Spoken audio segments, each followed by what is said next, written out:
To be honest with you, I really did not see Darren becoming a minister. I really thought he was going to be a radio announcer or a comedian. But I do remember at some point when he started to go to the Barbara King School of Ministry, and he was really excited about the ministry, about the word, and I was truly excited for him. I met Djehuty in 1989 when I graduated from high school. I first encountered Minister Darren at Hillside Chapel and Truth Center. He was my teacher for a class called The Game of Life and How to Live It. Djehuty? I don't know that man. I remember watching America's Most Wanted in the late 1940s and his picture flashed across the screen, but other than that, I don't know him. I'm just kidding. I met Minister Djehuty after he left Hillside and started InSpirit TruthCenter. I actually met Minister Djehuty in premarital counseling. That's when he was Darren. It was just an immediate connection. A person like him doesn't come around a lot. I knew about New Thought. However, he just confirmed a lot of things that I was feeling. We were introduced to Minister Djehuty by Stanley Yorker, Reverend Stanley Yorker. We were in the Barbara King School of Ministry and were maybe a semester or two away from graduation. And we met at Starbucks over on Cascade Road. Mr. Djehuty, Stan, Reverend Terry, Reverend Sharon. All I saw was this really big man with really big presence. But most of all, I saw a man with a really big heart. I met Minister Djehuty after my sister and I found InSpirit. She actually found it before I did. When I first started coming to Hillside in 1999, it was the same year that Reverend Darren was ordained, graduated and was ordained. Him and Reverend Al Shellman they were probably the two biggest ones that had an influence on me having the courage to go to ministry school. At first I was worried that I'd be able to pronounce it. It was different, spelling Djehuty and pronouncing Djehuty was definitely a change. It sounded like he was from Nigeria. I thought he was from the Igbo tribe in Nigeria.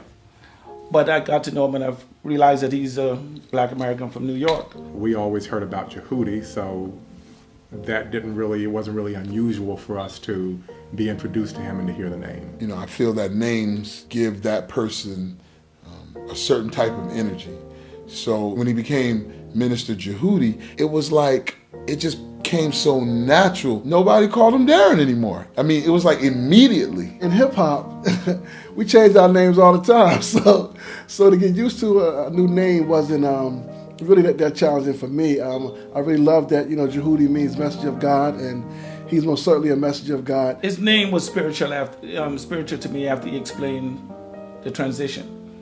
And for me, I respected that because it was a renewing of who Darren was. Darren actually feels a little bit uncomfortable now that I've been calling him Djehuty for such a long time. When I found out that he had adopted the name Djehuty, I thought that was really pretty cool, and it does fit him. That's how I knew, it was supposed to be his name, because it just happened so naturally. He said, "This is what I'm doing," and after that, that's what we called him. I forgot his name was Darren. I still think he's Nigerian. It's like Obama. We're not sure. I didn't get to see his birth certificate, but that's another story. When he talked with me and Terry that afternoon about him taking on the title of being a minister, because that was his focus, ministering as opposed to being revered, that touched me in a profound place, because that was what I had wanted to take on, the title of minister as opposed to reverend. When you look at ancient wisdom, the whole name change is something that's in perfect alignment. When you look at Abram to Abraham, and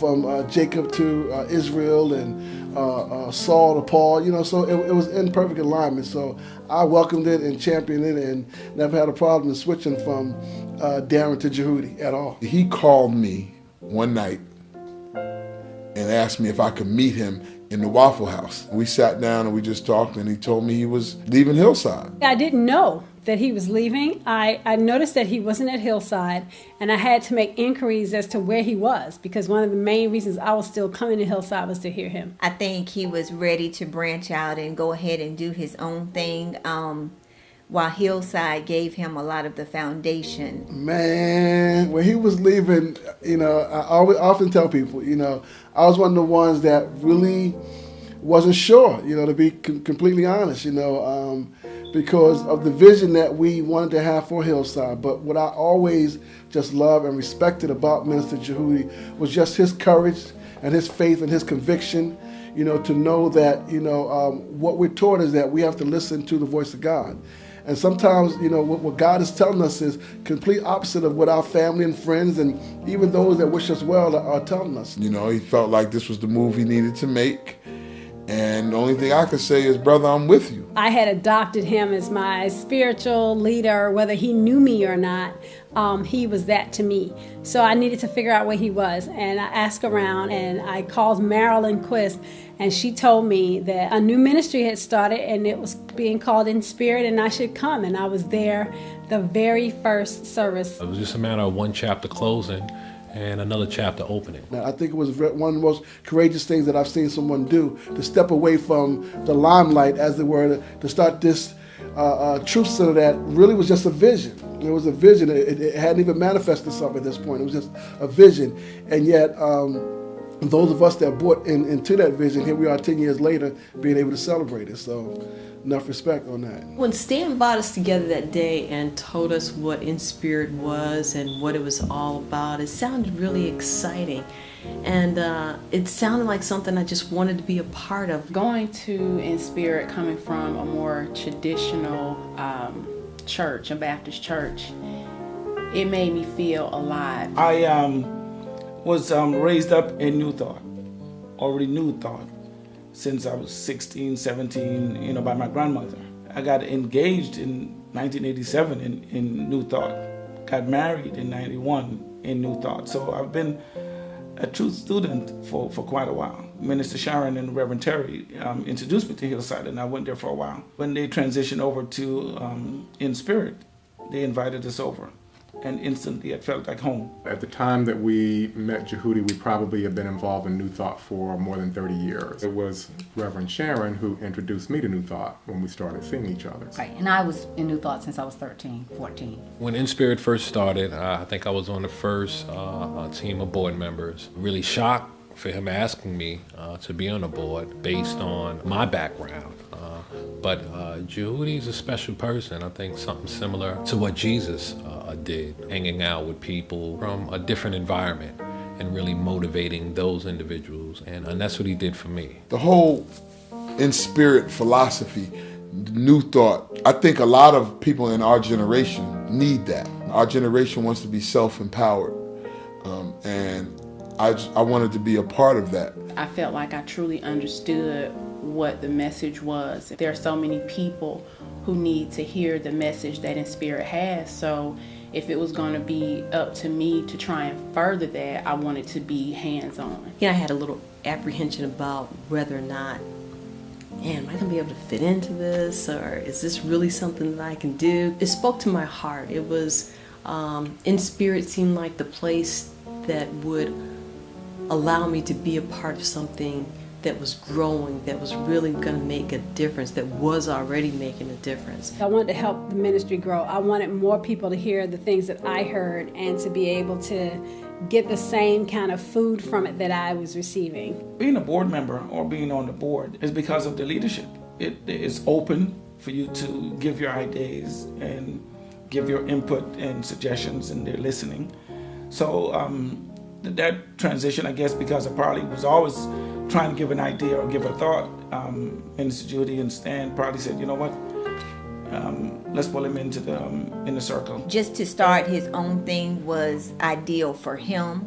So just to support him in what he was visioning and how he wanted to move forward is what I wanted to support. For me, I saw that there was a need to help to build the church and to get the church going with this reboot with InSpirit 2.0. And it also seemed to be a good opportunity to be involved with the church kind of at the ground level where it was just beginning to get started and beginning to build. So it looked like it was something that would be good to be involved with. I can tell you I loved his energy, his passion, and his enthusiasm. When I met him, that translated very well for me, and I was able to see who he was, how he spoke his truth, what he believed, and what I felt like he would convey to someone who would attend his church. And that for me struck a chord that I felt like this is someplace I can work with. This is something that I can do. From the A. Philip Randolph days to the Mason venue that we had to where we are now, I've always, felt at home there.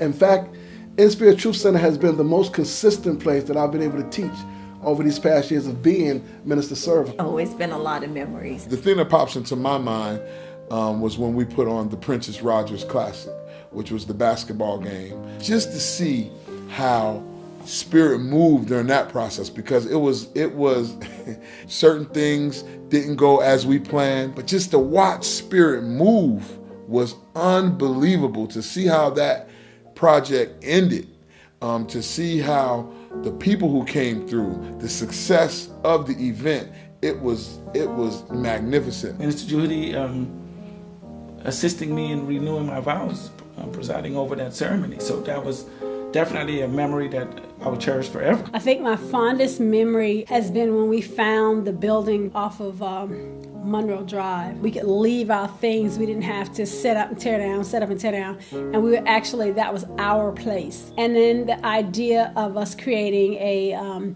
digital ministry that people, wherever they are, can join in. So the calls, watching it on the web, whatever. So wherever they are, they can be part of InSpirit. Those things have been exciting to me to see that happen. I can remember when we stopped meeting. We were at Sandtown and we stopped meeting, and I can remember when we basically came back together. And it was the feeling that you get when you go to a family reunion. And even though in InSpirit you really are taught and you really can feel that everything you need is within, I missed everybody. I really wanted to fellowship. And then when we had KRS-One there. It was Minister Djehuty, myself, and KRS-One, and we did a lecture called The Three Wise Men. I don't know where that DVD is. I would love to see that, because I'm trying to remember what year it was, 2004, 2005. Really made me see, where we could really go with urban inspirational metaphysics. Just the whole InSpirit experience has been a lot of fun. One of the things I would like to share with Minister Djehuty as he goes to the next 10 years of this ministry is to continue to stay focused, continue to have that hunger and that drive, continue doing what you're doing. I think you're doing everything right. There's always room for growth. That's all of us. And I just see it really growing. Minister Djehuty, my brother from another mother. Words can never explain how much I just truly love you with all my heart, all my soul, all my mind. I just truly just appreciate your strength, your courage, your compassion, your devotion, your vision, man. The way that regardless of the circumstances that come in, how you always are so optimistic. You always, have that sense of joy and that sense of purpose. Thank you. Personally, thank you for being there, man. We always say,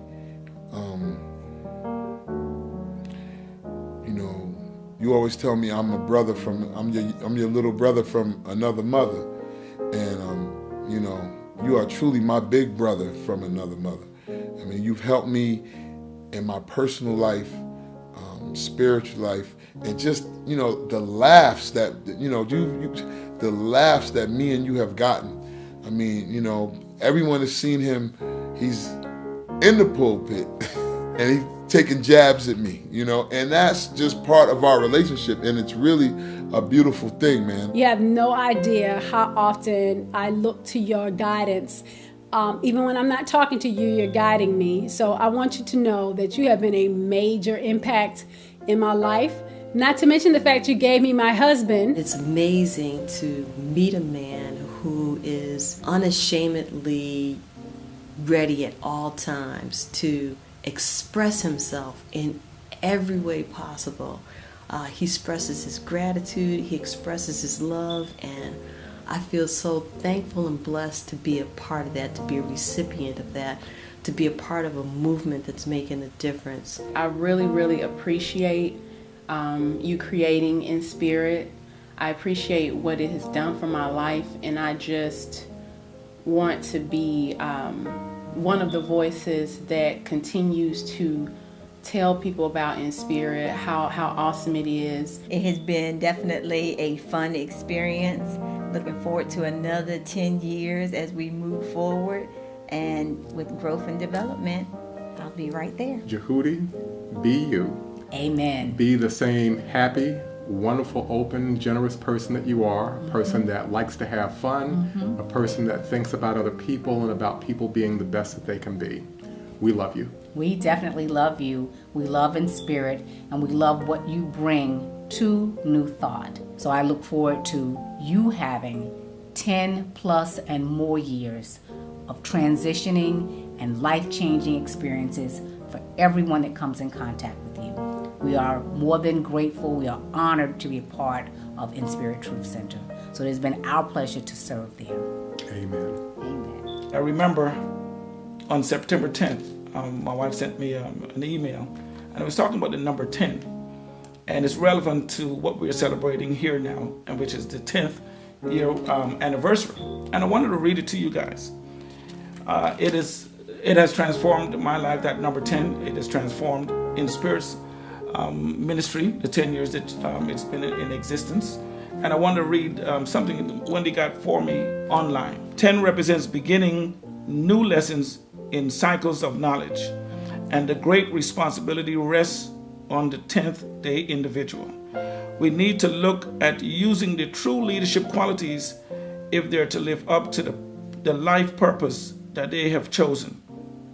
Minister Djehuty, Stan, you guys have lived up to your life purpose and continuing to do so by keeping InSpirit going. I want to say thank you on behalf of Wendy, Latoya, Letitia, and Lachey.